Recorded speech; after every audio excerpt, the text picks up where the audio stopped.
போன சனிக்கிழமை தலைவர் அவர்கள் மக்கள் சந்திப்பு நிகழ்ச்சியின் போது 41 உயிர்கள் பலியாயின. அதற்காக முதல்ல தலைவர் அவர்கள் கரூர் மக்களை நேரில் சந்திக்கணும் அப்படிங்கிறதுக்காக ஒரு பர்மிஷன் லெட்டர் டிஜிபி அவர்களுக்கு நேற்று இமெயில் மூலமாக கொடுத்துருக்காங்க. இன்றைக்கி அதை நேர்லேயும் கொடுப்பாங்க. அதுக்கு முதல்ல தலைவர் அவங்க எல்லாத்துட்டையும் வீடியோ காலில் பேசணுன்னு விருப்பப்பட்டார். அதனால் நேற்று கரூரில் இருக்கிற ஒரு 33 பேர் அவங்ககிட்ட வீடியோ காலில் பேசினார். அவங்க ஆறுதலை சொன்னார். என்ன தான் ஆறுதலை சொன்னாலும் அந்த இழப்பை ஈடு செய்ய முடியாது. இருந்தாலும் நான் உங்கள் கூட இருப்பேன், விரைவில் நேரில் சந்திக்கிறேன்னு சொன்னார்.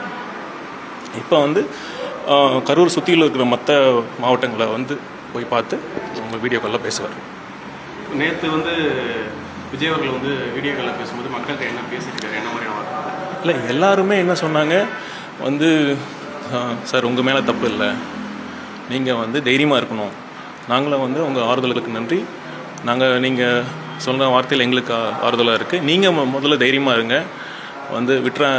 விடாதீங்க, தொடர்ந்து ஃபைட் பண்ணுங்கள், நாங்கள் எப்பயும் உங்கள் கூட இருப்போம்னு எல்லா மக்களும் வித்தவுட் எக்ஸப்ஷன் எல்லா மக்களுமே அதுதான் சொன்னாங்க.